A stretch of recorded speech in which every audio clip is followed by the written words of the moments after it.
What really happened with your host, Mike Rivero, because World War III is a really bad idea.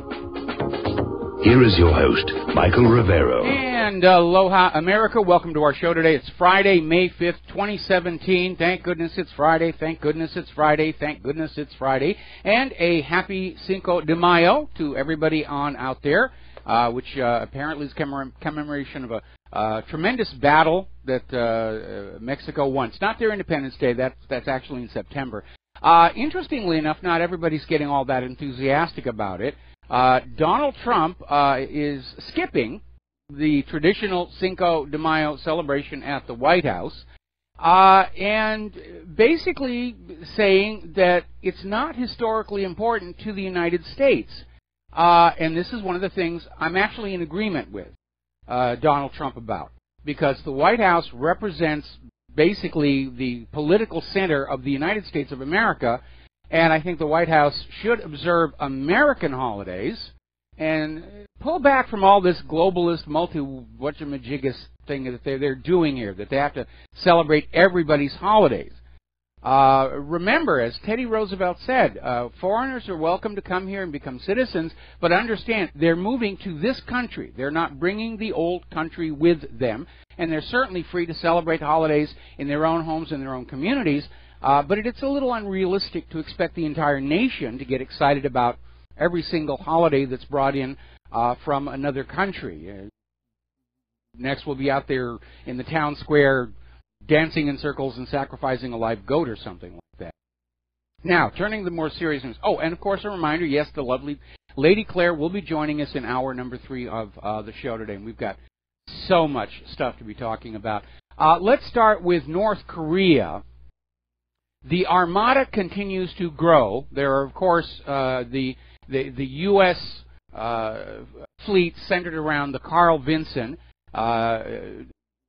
Japanese ships, or one Japanese ship, has joined the fleet, and now the French government is sending a Mistral-class warship to join in the exercise. The Mistrals are amphibious assault helicopter carriers that were used in the Libyan War in 2011, and of course the Mistrals were at the center of this deal where Russia bought 4 of them from France, and under pressure from the U.S., France canceled the deal, which was tacky, and now they've sold the completed Mistral hulls to Egypt. Egypt has now gone up to Russia and said, we want to hire you to put in all the weapon systems because of that wonderful job you did with the USS Donald Cook.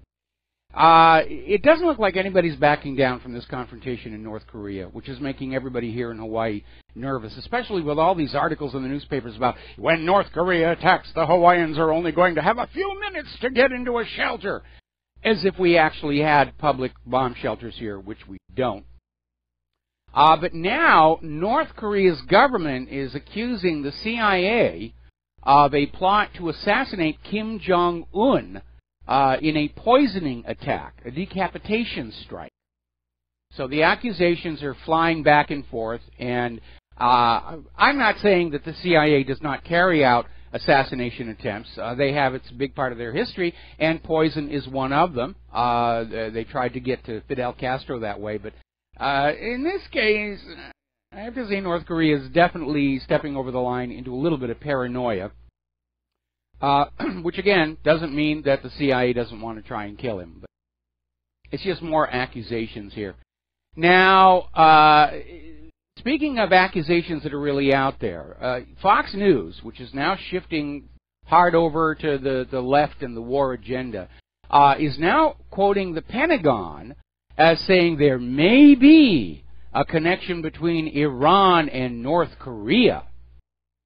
And basically what they're saying is that North Korea is influencing the Islamic Republic, saying that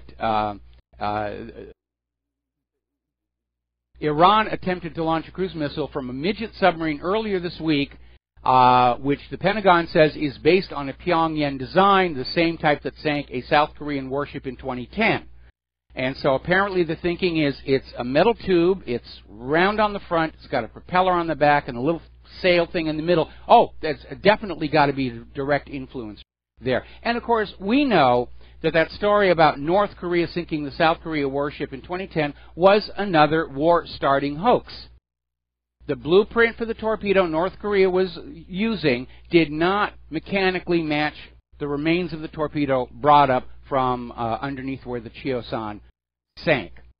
So they're still out there. If at first you don't succeed, lie, lie again. It's all they know how to do. The House of Representatives is voting to impose new sanctions on North Korea, acting the role of picador.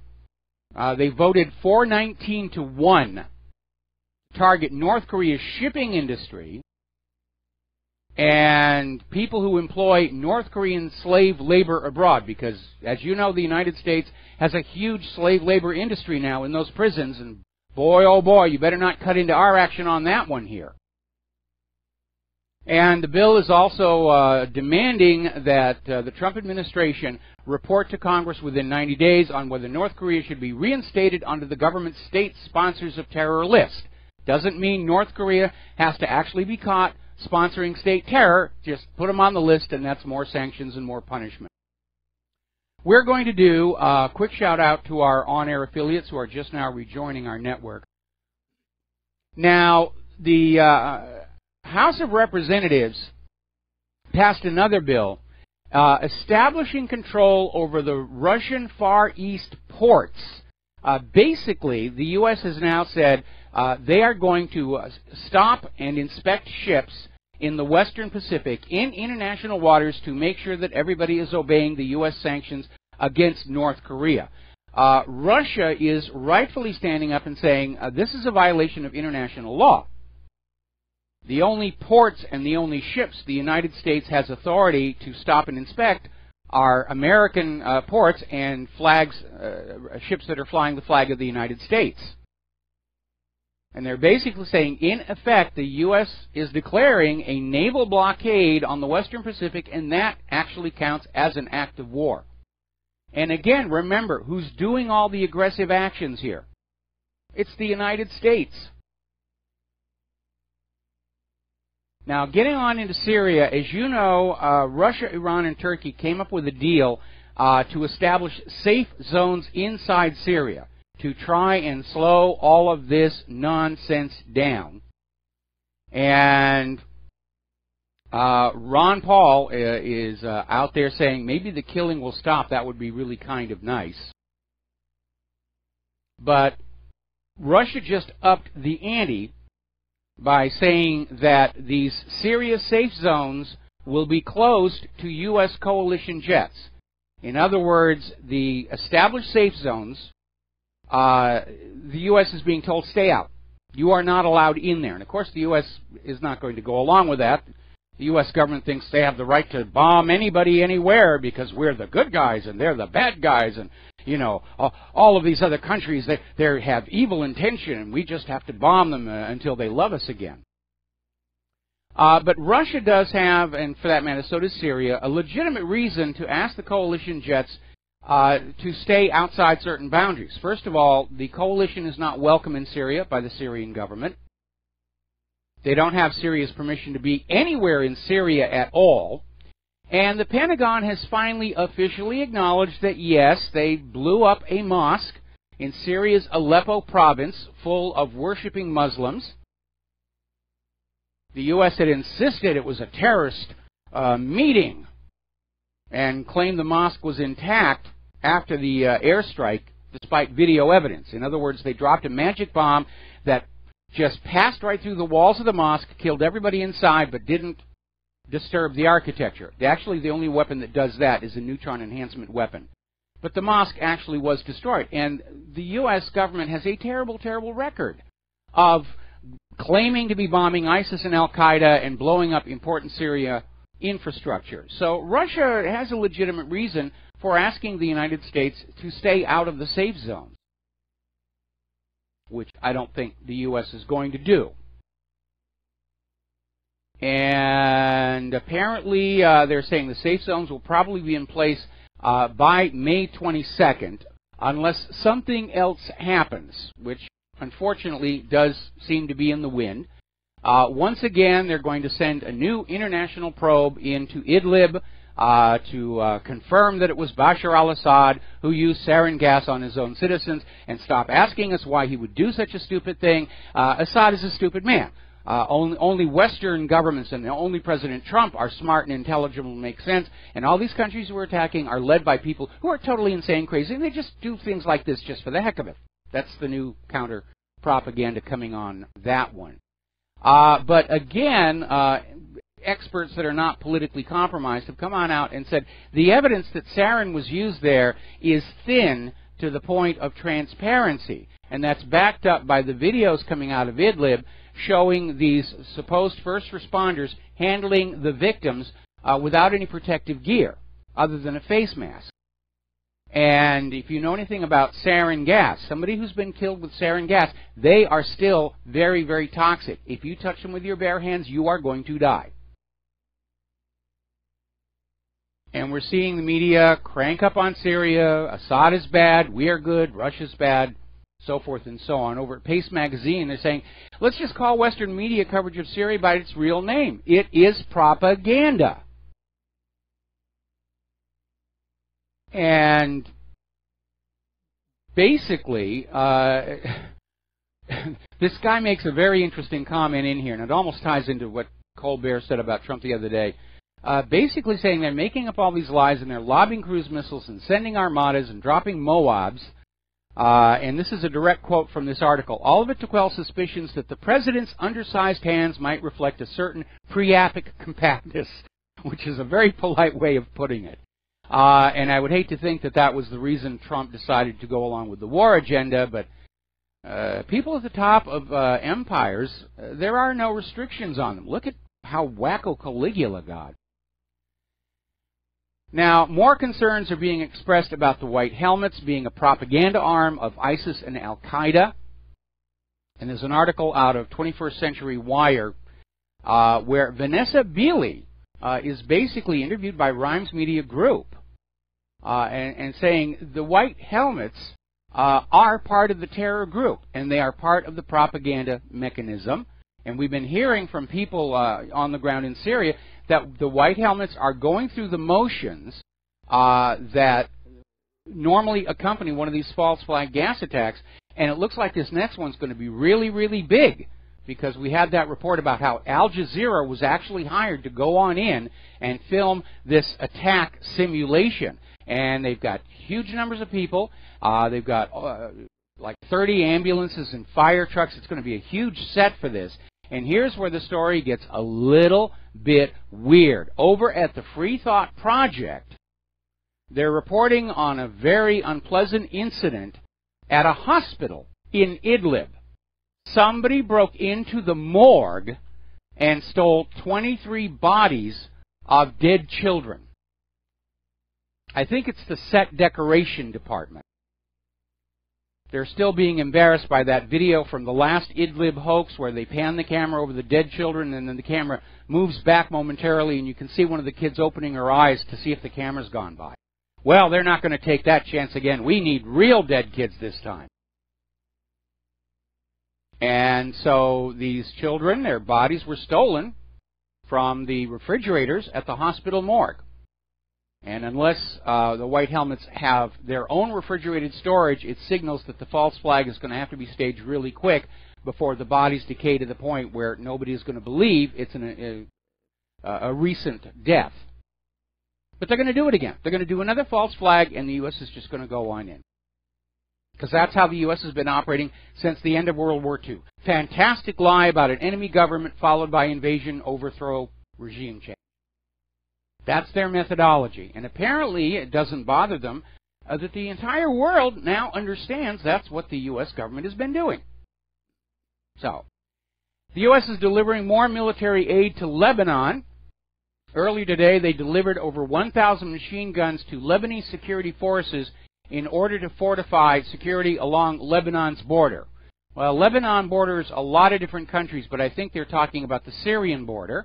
And we've been hearing, of course, that the U.S. was sending arms and forces into Jordan on the Jordanian border. So there appears to be a concern that if there was a major military operation in Syria, that Syria might try and move south, possibly go after Israel. So they're already moving to contain Syria. There's an invasion coming. There's no question in my mind. They're going to stage a horrific false flag attack, and they're going to follow it up with just a full-on invasion and say, there, took us 6 years, but we got Assad out and we got our puppet in.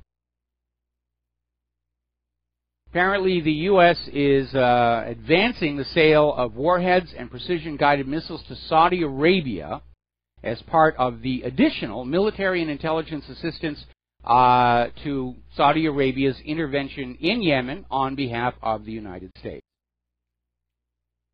War, war, and more war. Now, here's a very sad story, and it's from Middle East Monitor, which tends to be a pretty straight shooter. During last summer, when Israel was pounding the Gaza Strip, as they do on a regular basis, there was a big deal made over this photograph where an Israeli soldier gave some water to a 74-year-old Palestinian woman, Gayla Abu Rida, and she drank the water, and they took pictures, and they put the pictures out, demonstrating how wonderful the Israeli army is to the civilians, the humanity of the Israeli armies. Well, apparently witnesses have now come forward to say that once the cameras were turned off, this same soldier stood back and shot this woman right in the head from 1 meter away. So, now, getting on back to this situation with Obama using the NSA to spy on Donald Trump, his campaign people, his family, his friends, and everything. Was all based, supposedly it was legal because they had a FISA warrant, which was obtained using that discredited dossier of Donald Trump and the prostitutes in the hotel in Moscow. And the FISA court gave them the warrant, and the official story is that the NSA picked up all these other discussions of all Trump's associates, just incidental to investigating Donald Trump's links to Russia, which even Nancy Pelosi has now admitted there isn't any evidence of any such collusion. And then the Obama administration took all this intelligence and distributed it without masking out the names of the incidental contacts as required by law. So basically, there is now a request from the news media asking Donald Trump to declassify Obama's unmasking requests. In other words, who was he specifically looking at? And Circa has formally requested the Trump administration declassify the records. It will be interesting to see whether they get it. Now, the NSA is allowed under Section 702 of the Foreign Intelligence Surveillance Act to spy on foreign powers without a court warrant. U.S. law strictly prohibits the targeting of American citizens for such surveillance. That whole Fourth Amendment thing is just such an annoyance. So it was all supposedly done by accident. We only accidentally overheard these U.S. citizens without a warrant. Circa is now going in and saying, we need to see what the actual operational instructions were to see if there was intent. Now, another story coming out here from thelastgreatstand.com. The Guardian came out with an article that was once again trying to demonize Trump with this Russian collusion thing, but inadvertently admitted something we'd all suspected. Because the Guardian admits the European spy agencies captured this information on Donald Trump and passed it on to CIA Director John Brennan, who then used it to orchestrate a full-on political espionage campaign against Donald Trump. See how it's all working now? All right, we're coming up now on a commercial break, and we'll be back after these few words. And aloha, America. Welcome back to the show. And Rand Paul's now out there saying that he has reason to believe the Obama administration may have spied on his campaign. At this point, I think it would be easier for us to count up the number of people the Obama administration was not spying on, because that's going to be a much, much shorter list. The problem is, once the intelligence agencies are allowed to build the capability to spy on everybody, The political leadership is going to use it. And as we have seen recently, they'll skirt the laws. They'll ignore the laws, or they'll craft a legal fiction based on a fraud to say, we have to do this. We have to spy on all these people.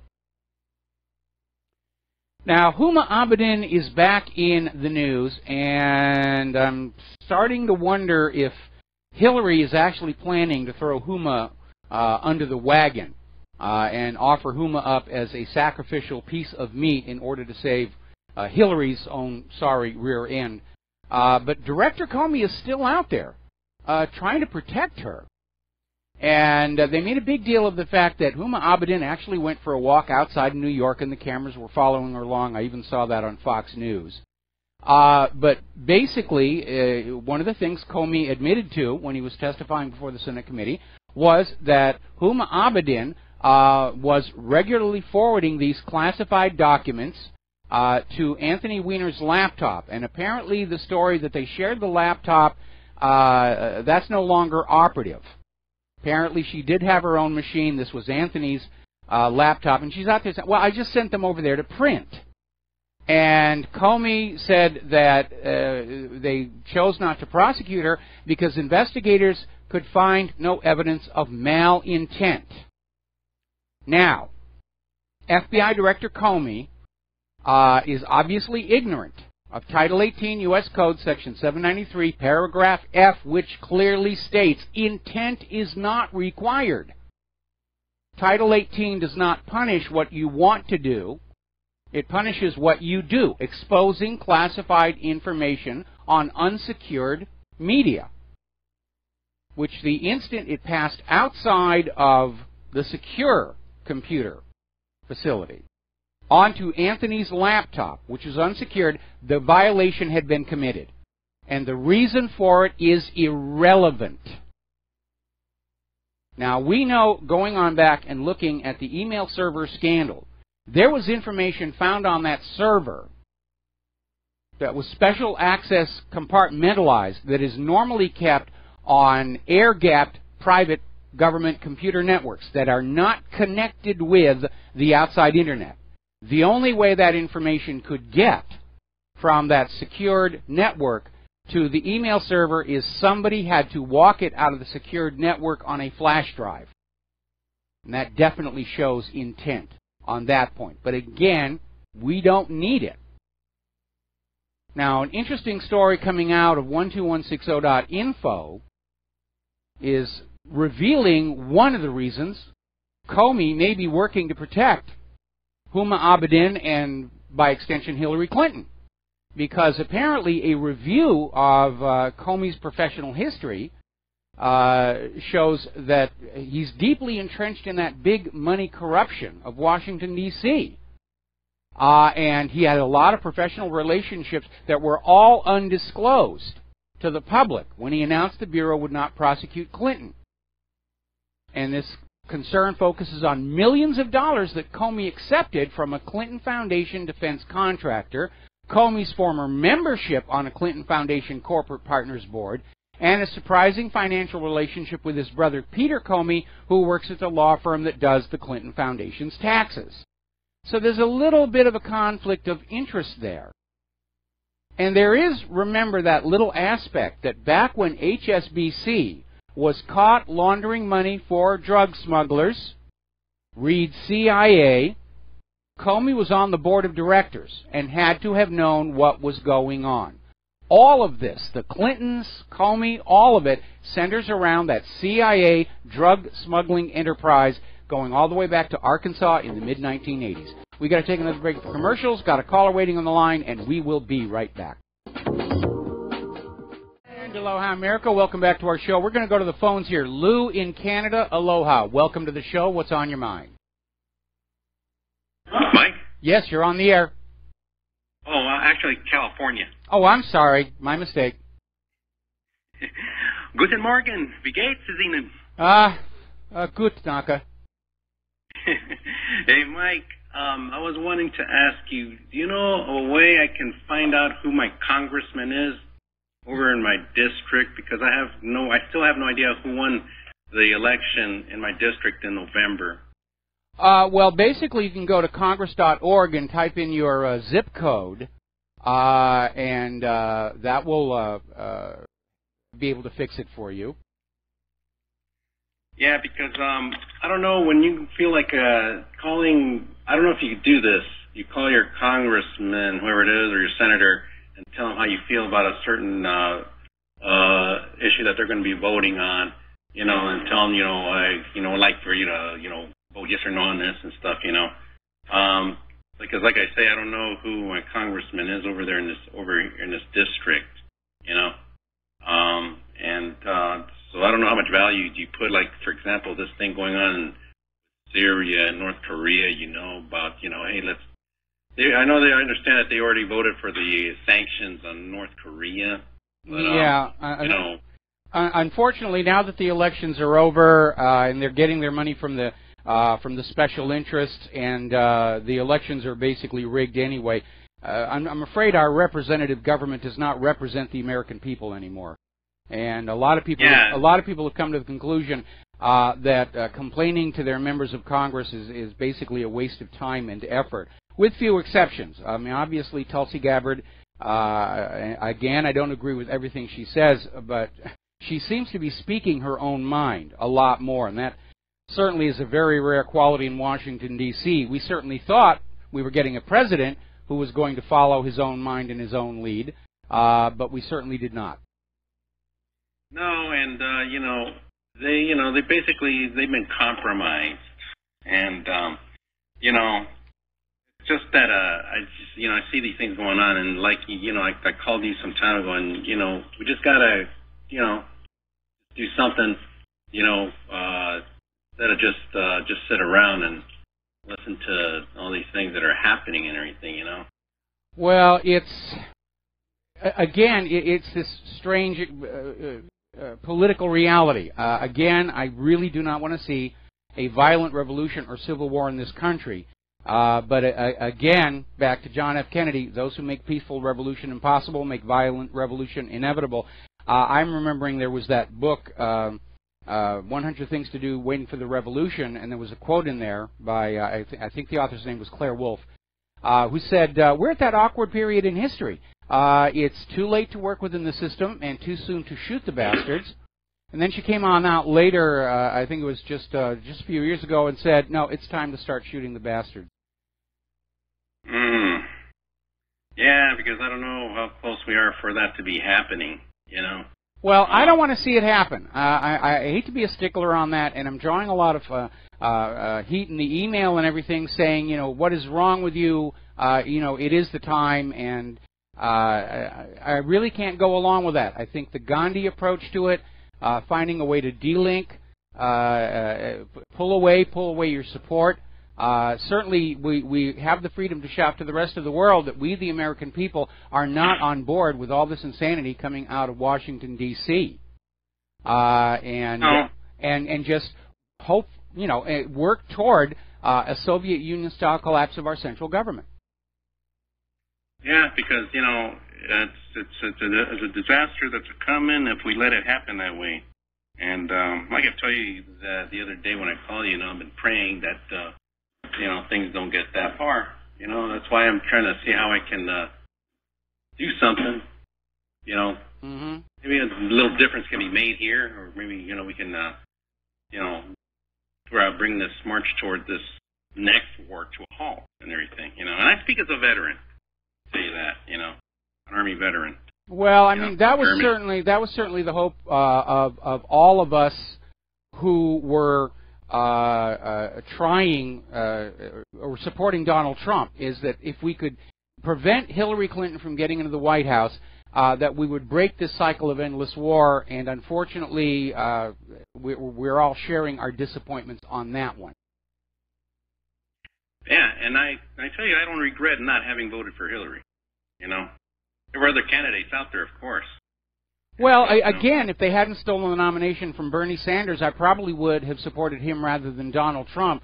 But in the end, it came on down to, do you want Hillary Clinton or Donald Trump? And I most assuredly did not want Hillary Clinton, and so that's where we went.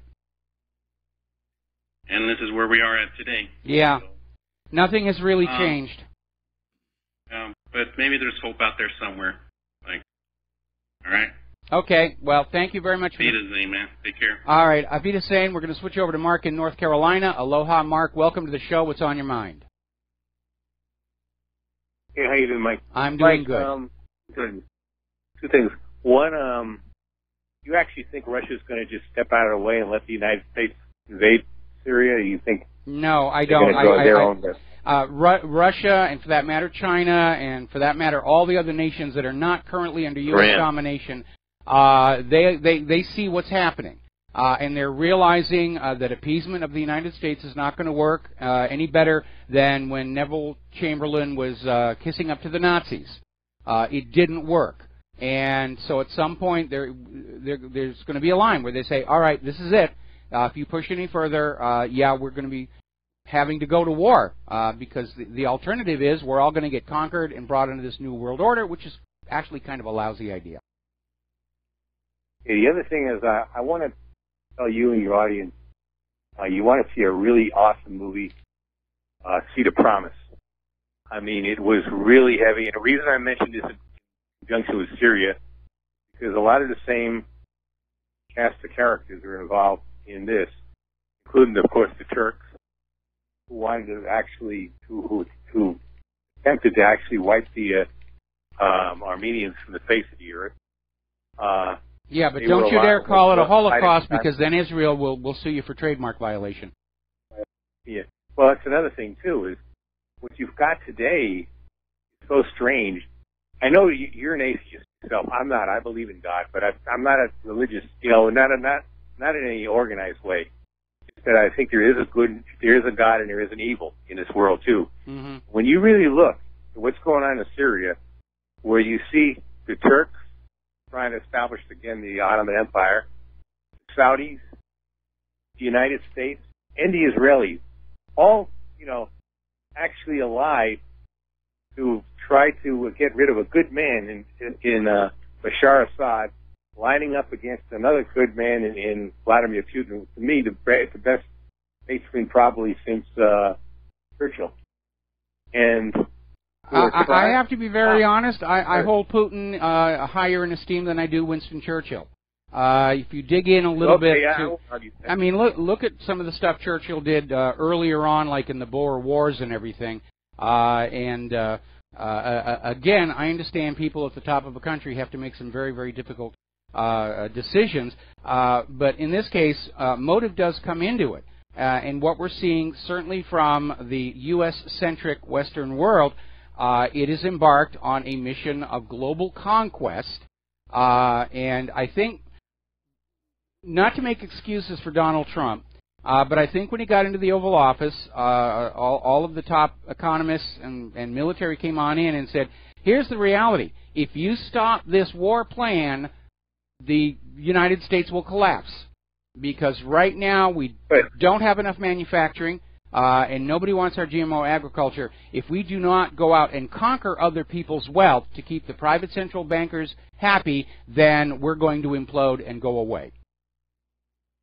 But people should understand, too, with Syria, that same Christians, I don't know if they're actually Armenians or not, but they're also a member of the Eastern Orthodox Church for the most part, will be massacred if this evil has its way. And it's Assad who's not only protecting them, he's protecting everybody in Syria. He's trying desperately to keep these hordes from doing what the Turks did to their own people, back in World War I. And I just don't understand. I know you say it's the economy, they want to have a war for the economy. I don't know if these idiots don't understand. First of all, the nuclear war would probably be the end of even what's his name, Paul Craig Roberts said, that'd probably be the end of the world. Yes. But let's say it just becomes a localized war, and we get bogged down. First of all, I think the Russians will kick our butts, okay, because they're motivated. But on top of that, once we get bogged down in some kind of war there, I think you're going to see the troops. Not only you're going to start seeing our own troops start to mutiny, you're going to see people back in the United States. You take the Malidians and the what do you call them again? The Generation Z. Yeah. They're not going to want to go into this either. They're going to start rioting, refusing to go, refusing to get drafted. 18-year-olds can vote too now, and that's not going to. I don't know what they think they're doing. You're going to have the whole country. They're caught up in groupthink because the economy's still. They're caught up in the groupthink. Basically, it's all these people in power, and regardless of what they think personally, the groupthink is they're all going to go along with saying the same thing that the boss is saying or the bosses are saying, and the people trapped by groupthink can talk themselves into all kinds of nonsense, like witch burnings and use of torture and so forth. And that was one of the reasons I think people had some optimism for Trump, because he seemed to be an independent mind, going into a swamp where everybody's brain is glued to everybody else's brain. But again, we have a military that is judging their effectiveness in war not on the basis of the weapon's actual performance, because in many cases they haven't yet been tried in combat, but on the sales brochures from the defense contractors. And we're hearing about all these disappointments. And you're right, our armed forces are not motivated. The American people are tired of war. And again, going back to Sun Tzu and the Art of War, the United States government does not have the essential keys for an ultimate victory. And but again, from their point of view, they're stuck with it. They must move forward. If they turn around and go back, they're all going to lose their job, and they don't want that to happen. So they're going to keep on moving forward.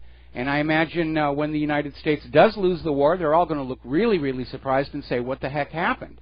But you need to realize when two countries go to war, both of them go in there with the expectation they're going to be victorious, and obviously half the time they're going to be wrong. But, look at these neocons. The top neocons were draft dodgers. Very few of them went into the military. Most of them were draft dodgers one way or the other during the Vietnam War. Yes. They saw all what happened there. They themselves probably refused. They did refuse to go. They found different ways to get out. All right? Yes. They saw at the time the country was almost ripped apart right then. We almost went into a revolution back then. Don't they understand? Don't they understand themselves what they're triggering, including their own deaths? Because people will go into these White Houses, not only White House, they'll go to Washington D.C. These lobbyists, these think tanks, and they'll pull these people out of their plush offices. And they'll hang them up by the nearest lamppost. People are angry. Yes. Sick and tired of this. I don't want to see violence either. That's what's coming. If they do this. I accept that. Don't they? Okay, I accept that. I accept that. I don't want to see it, but I accept it's probably going to happen. So don't they understand that for their own safety? No. They're sitting in their little meeting rooms and they're saying, "Oh, this is all working. Yeah, the media's got the American people under control. This is all working. We're going to be victorious. Yeah, it's going to be okay, right? I'll believe it if you believe it. Oh yeah, I believe it too." And that's what groupthink. That's how groupthink works. I mean, all they got to do is, the French Revolution was like that. That's what happened. The people are disgusted, and I see that happening in France again. If they don't do the right thing and elect Madame Le Pen, this clown Macron, whatever his name is, within about 2 years, the French will be ready to start the guillotines up again. No, I don't understand these people for their own safety. They don't understand this. History has shown that rulers get caught up in their own glory and their own overconfidence until finally they make that one misstep that turns the entire public against them, whether that was Louis XVI or Ceausescu or Mussolini or any of those dead Celtic kings who keep bobbing up in the peat bogs over in Great Britain. It does happen. Charles I, another good example on that. Rulers do make mistakes, and very often it triggers a revolution. It could happen here. I don't want to see it happen here, but I accept that it's a distinct possibility. I don't, but it could very well happen, not only here, but in Europe as a whole. Well, I've been saying all along that this push to build a global government has created a political climate that could lead to a global revolution, where it's not just France, not just the United States, but all of a sudden in all of these countries, everybody stands up and says, okay, it's time to kick out these private central bankers and all these politicians who would sell us into their slavery, and it could get really ugly. But maybe a global revolution would not be entirely a bad thing. You know, I think these people in Europe right now, they should start to re-examine themselves because they don't want this invasion that's coming anyway. They should start to look at themselves and say, you know what? It's time we get out of the EU and start aligning ourselves with Russia. They're basically mostly Slavs. They have more in common than they do with Western Europe. But every country that starts to move toward Russia gets attacked. That's what happened in Ukraine. It may happen in what was that other country that's now buying their arms from Russia?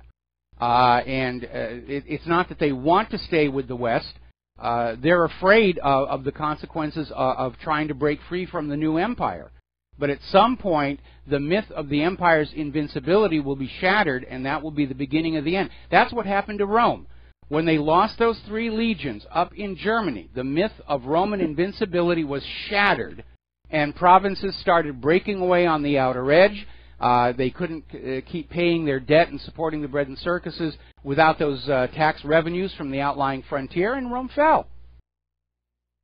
Wasn't that the Huns that actually started to bring them down? Well, the Huns actually invaded Rome itself, but it was up in Germania where they lost the 3 legions, and that started the process. Mark, I got to let you go. We've got a couple of other callers who've been waiting very, very, very patiently, and we're going to get to them after these commercials. And aloha, America. Welcome back to the show here. We're going to take 2 more phone calls. Then we're going to close the lines because I got a lot of news to go through before the lovely Lady Claire joins us in a little over an hour. So, Charlie in North Carolina, what is on your mind? Yeah, what's up with the 30-hour work week on Obamacare? You heard anything? I mean, I've heard everything but that. I have heard nothing about it one way or the other, and certainly what we're getting now is the 40-hour work week is a thing of the past, and we should all get used to 50- and 60-hour work weeks. The philosophy seems to be work them until they drop. We don't want to pay pensions. We don't want to pay Social Security. Just use them up. There are always more workers. Yeah, well, see, with the 30-hour work week, you know, you can't pay the Obamacare premiums. No, you can't. So I think this is a Wall Street shuffle. I don't know if this will go through or not, but believe me, if this changes, it'll be worse off for everybody except for people that got the medical device tax lifted and whatever. But the 30-hour work week is, you know, that's the real bad thing about the whole thing. You know, that's the job-killing part of Obamacare. Okay, now I'm unclear where you're getting the 30-hour work week. Is that imposed by your employer, or is that something that... No, it's if you have anybody works over 30 hours, the employer has to give you health insurance. So the employer, they do not. So they have twice as many to 3 times as many people on a work schedule than that's needed. So you want to get a full-time job, lots of luck unless you're professional. You know, so if you're working for a living, in a lot of places, you're only going to get 28 hours a week. Because if you work over 30 hours, they have to, as an average, they have to give you they have to offer you health, or give you health insurance, or offer it to you. I thought they pulled it back to 20 hours. 28 hours, they don't have to offer it. I thought they pulled it back to 20 hours because of all the companies that were having people work for 20 hours. When they say, when you look at an application and it says full-time 30 hours or more, that's what that is. But a 30-hour work week just keeps everybody broke. So anyway, that's just one if you know anything about it. No, well, I mean, other than I agree with you, it's just another way of making the people pay for the politics of Obamacare. And I'm not expecting to see its replacement really be all that good for ordinary people. If they wanted to really have affordable health care, take off all this government-mandated stuff and let the health insurance companies and the medical providers compete for the business of the American people. That'll drive down prices and bring quality and service back on up. But every time the government steps on in, prices go up, quality goes down. We saw that with auto insurance and so forth. Charlie, I'm going to have to let you go. I got one more call before the top of the hours. Kevin in Washington State, aloha, what is on your mind? Greetings from Puget Sound, Michael. It's a lovely part of the country. I remember when Claire and I lived in that area. I have a lighthearted question on a Friday to ask you. Okay. Mid-70s, Were you on the Gong Show with Magic X featuring your pet chicken? Yes. That didn't quite make it out of the container? Yes, that was me. That was me. Okay, I saw a Gong Show. You're on the highlight reel. I would suggest cropping that out and putting it on your website because it shows your dry sense of humor. Okay. It was hilarious. Well, thank you. Thank you. I didn't know I was on the highlights reel, but we'll be back. Oh, yeah, you're on the highlight reel, and so I saw that. I said, that has to be him. So I thought, thanks for indulging the question, and you have a good weekend, okay? Same to you. We'll be back after station identification.